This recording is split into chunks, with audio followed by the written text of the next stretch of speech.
തിങ്കളനിലവിൽ നെற்றிത്തറ നീ വഴിയ കൊച്ചപ്പൊയ്കയാടിയവൾ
അതിന് മുന്നോടിയായി തന്നെ ഒന്ന് രണ്ട് കാര്യങ്ങൾ സൂചിപ്പിച്ചുകൊണ്ട് കർത്തവ്യത്തിലേക്ക് ഞാൻ കടക്കുകയാണ്. നമ്മുടെ തലശ്ശേരിയുടെ കിഴക്കൻ മേഖലയിൽ ആറാട്ട് നടക്കുന്ന അമ്പലങ്ങൾ വളരെ അപൂർവമാണ്. അതുപോലെ തന്നെ കളിയാട്ടവും ആറാട്ടവും നടക്കുന്നത് നമ്മുടെ കുരുടങ്കാവിൽ മാത്രമാണ്. അതുകൊണ്ട് തന്നെ ഓരോ വർഷം കൂടുന്തോറും ആളുകളെ എണ്ണത്തിലും അതുപോലെ തന്നെ എല്ലാവിധ കാര്യങ്ങളിലും കുരുടങ്കാവ് മുന്നോട്ട് നയിച്ചുകൊണ്ടിരിക്കുകയാണ്. അതുകൊണ്ട് ഇതിൽ സഹകരിച്ചു കൊണ്ടിരിക്കുന്ന നമ്മുടെ എല്ലാവർക്കും, എല്ലാ വിഭാഗം ജനങ്ങളെയും അവർക്ക് എല്ലാവിധ നന്ദിയും രേഖപ്പെടുത്തിക്കൊണ്ട് ഞാൻ ദേവീക്ഷേത്രത്തിൻ്റെ മണ്ണിൽ വേദിയിലും സദസ്സിലും ഉപവിഷ്ടരായിട്ടുള്ള അമ്മയുടെ വാത്സല്യ നിധികളായിട്ടുള്ള ഭക്തജനങ്ങളെ എല്ലാവർക്കും നമസ്കാരം. പ്രിയപ്പെട്ടവരെ, വളരെയധികം അഭിമാനത്തോടു കൂടിയാണ് ഇന്ന് ഈ വേദിയിൽ നിലകൊള്ളുന്നത്. കാരണം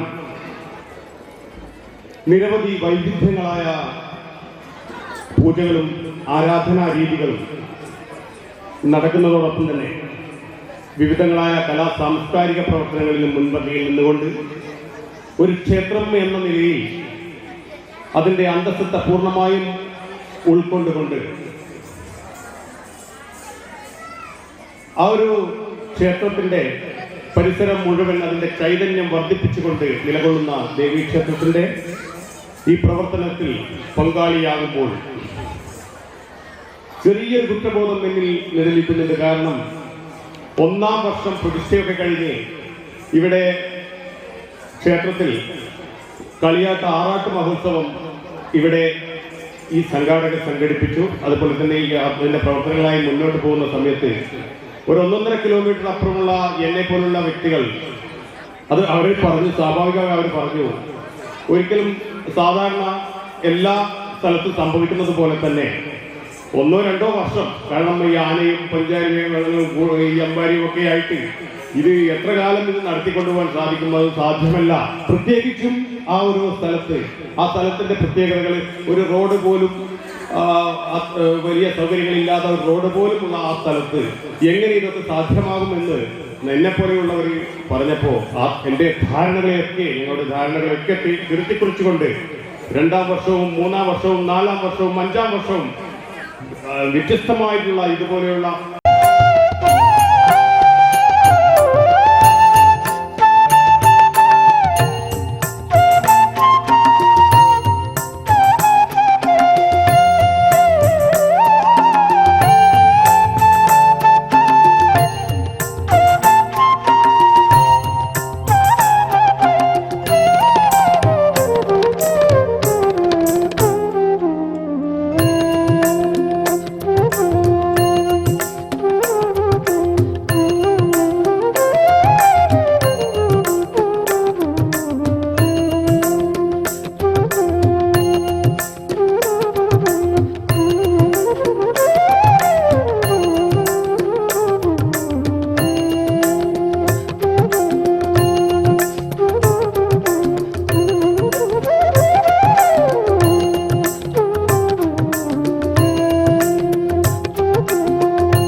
പ്രദേശങ്ങൾക്കും അവരുടേതായ ഭക്ഷണ രീതികളുണ്ട്, ഭക്ഷണ സാമഗ്രികളുണ്ട്.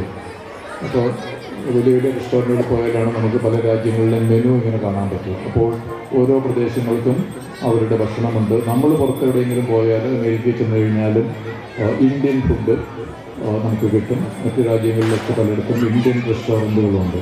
അപ്പോൾ ഇന്ത്യൻ റെസ്റ്റോറൻറ്റ് നമുക്ക് കിട്ടുന്നത് ഇന്ത്യൻ ഫുഡാണ്. അപ്പോൾ ഇന്ത്യൻ ഫുഡിൻ്റെ പ്രത്യേകതയുണ്ട്. അത് നമ്മുടെ സംസ്കാരത്തിൻ്റെ ഭാഗമാണ്. നമ്മുടെ കേരളത്തിൽ നമ്മൾ ഇലയൊക്കെ ഇട്ട് അതിൽ സദ്യ എന്നൊക്കെ പറഞ്ഞ് സാധാരണ ഓണത്തിന് കഴിക്കും. അല്ലാതെ ഇപ്പോൾ പല പ്രദേശത്തും പല റെസ്റ്റോറൻറ്റുകളിലൊക്കെ നമുക്ക് സദ്യ ഫോമിലുള്ള ഭക്ഷണം നമുക്ക് കിട്ടാറുണ്ട്. അത് വിളമ്പുന്ന രീതി, എന്തൊക്കെയാണ് ഐറ്റംസ്, അത് കഴിക്കുന്ന രീതി, അതിൻ്റെ ഒരു സീക്വൻസ്, അതൊക്കെ നമ്മുടെ ഭക്ഷണ സംസ്കാരത്തിൻ്റെ ഒരു ഭാഗമാണ്. കുറച്ച് മുമ്പ് ഞാനിവിടെ യോഗയെ പറ്റി, പതഞ്ജലി യോഗയുടെ യമ കാര്യങ്ങൾ ഇവിടെ കേട്ടു, 5 കാര്യങ്ങൾ. അപ്പോൾ നമ്മുടെ ഇന്ത്യൻ സംസ്കാരത്തിൻ്റെ ഭാഗമായിട്ട് ഭക്ഷണത്തെ 3 തിരിച്ചിട്ടുണ്ട്. അത് യോഗ വേ ഓഫ് ലിവിങ് നമ്മൾ പഠിക്കുന്നൊരു കാര്യമാണ്. Sattvic food, tamasic food, rajasic food. നമ്മൾ കഴിക്കേണ്ടത് സാത്വിക് ഫുഡാണ്. പക്ഷേ നമ്മുടെ സംസ്കാരത്തിൻ്റെ ഭാഗമായിട്ട് ചില ആൾക്കാർ, ചില ഗ്രൂപ്പുകൾ കഴിച്ചുകൊണ്ടിരുന്നത് രാജസിക് ഫുഡും തമാസിക് ഫുഡും ഒക്കെ കഴിച്ചിരുന്നു. പക്ഷേ നല്ല സംസ്കാരം എന്ന് പറയുന്നത് ഈ സാത്വിക് ഫുഡ് കഴിക്കുന്നതാണ്. നമ്മുടെ കേരളത്തിൽ കാണുന്നത് അധ്യാപകരെ ബഹുമാനിക്കുന്ന ഒരു സമൂഹമാണോ, അങ്ങനെയുള്ള സംസ്കാരമാണോ നമുക്കുള്ളത്? അതുപോലെ അറിവുള്ളവരെ ആദരിക്കുന്ന ഒരു സംസ്കാരം നമുക്കുണ്ടോ? പ്രായമായവരെ ആദരിക്കുന്ന ഒരു സംസ്കാരമുണ്ടോ? നമ്മുടെ ഗുരു ശിഷ്യ അല്ലെ ഗുരുക്കന്മാരെ ആദരിക്കുക. നമ്മൾ ഇന്ന് ഞാൻ ഇവിടെ ഇരുന്നപ്പോഴത്തേക്കും എൻ്റെ അടുത്ത് വന്ന 2-3 പേരെ എൻ്റെ കാലിൽ തൊട്ട് വന്നിച്ചു. അപ്പോൾ കാലിൽ തൊട്ട് വന്നിക്കുക, അവരെക്കാളും തീർച്ചയായിട്ടും എനിക്ക് പ്രായം കൂടുതലുണ്ടായിരുന്നു. അപ്പോൾ പ്രായമുള്ളവരെ കാലിൽ തൊട്ട് വന്നിക്കുക എന്നുള്ളത് നമ്മുടെ ഭാരത സംസ്കാരത്തിൻ്റെ ഒരു ഭാഗമാണ്.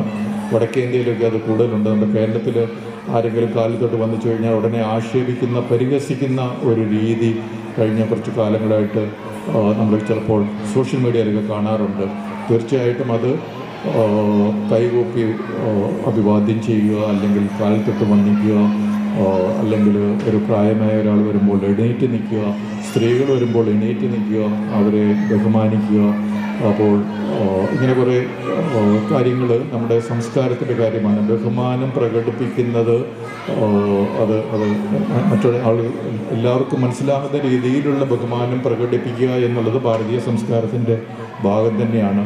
അത് പ്രായമായവരെയും അതുപോലെ അറിവുള്ളവരെയും അധ്യാപകരെയും ഗുരുസ്ഥാനത്തുള്ളവരെയും ഒക്കെ ആദരിക്കുക, ബഹുമാനിക്കുക, എല്ലായ്പ്പോഴും എപ്പോഴും അവരോട് തർക്കിക്കാതിരിക്കുക, അവർ പറയുന്നത് കേൾക്കുക എന്നുള്ളതൊക്കെ സംസ്കാരത്തിൻ്റെ ഭാഗമാണ്. ഞാൻ 2-3 എക്സാമ്പിൾസ്. KRTC ബസ് രാത്രിയിൽ ഈവനിങ് തടഞ്ഞു നിർത്തി. അതിൻ്റെ ഡ്രൈവർ തീർച്ചയായിട്ടും ഈ പറഞ്ഞ മേയറെക്കാളും പ്രായം കൂടിയ ആളാണ്. ആ ഡ്രൈവർ അദ്ദേഹത്തിൻ്റെ ഡ്യൂട്ടി ചെയ്തുകൊണ്ടിരിക്കുകയായിരുന്നു. ആ സമയത്ത് അദ്ദേഹത്തെ ആ ഡ്യൂട്ടി തടസ്സപ്പെടുത്തുകയും ഭീഷണിപ്പെടുത്തുകയും ഒക്കെ ചെയ്തത് നമ്മൾ വാർത്തകളിൽ കണ്ടിരുന്നു. തീർച്ചയായിട്ടും അത് ഭാരതീയ സംസ്കാരത്തിൻ്റെ ഒരു ഭാഗമല്ല, ഭാരതീയ സംസ്കാരത്തിനെതിരാണത്. പിന്നീട് ഈ എറണാകുളത്തു നിന്നുള്ള ഒരു യുവ MLA, അദ്ദേഹം പിന്നീട് ഇപ്പോൾ എറണാകുളത്തിൻ്റെ MLA ആണ്, അല്ല MP ആണ്. അദ്ദേഹം കൊച്ചിൻ യൂണിവേഴ്സിറ്റിയിലെ സിൻഡിക്കേറ്റിൽ ഒരിക്കലൊരു മീറ്റിംഗ് കഴിഞ്ഞ് പുറത്തിറങ്ങിയപ്പോഴത്തേക്കും ആ സിൻഡിക്കേറ്റിൻ്റെ തന്നെ പ്രായമായ അദ്ദേഹത്തിൻ്റെ അച്ഛൻ തുടക്കം കുറിച്ചിട്ടുള്ള ഈ ക്ഷേത്രത്തിൻ്റെ പ്രവർത്തനം വളരെ നല്ല രീതിയിൽ കൂട്ടായ പ്രവർത്തനത്തിൻ്റെ ഫലമായി ഭംഗിയായി ഇവിടെ നടന്നുകൊണ്ടിരിക്കുകയാണ്. ഈ ഉത്സവം അന്തരീക്ഷത്തിൽ നമുക്കൊക്കെ ചെയ്യാനുള്ളത് ഇതിനു വേണ്ടിയിട്ടുള്ള എല്ലാ സഹകരണവും പൂർണ്ണ പിന്തുണയും നൽകുക എന്നുള്ളതാണ്.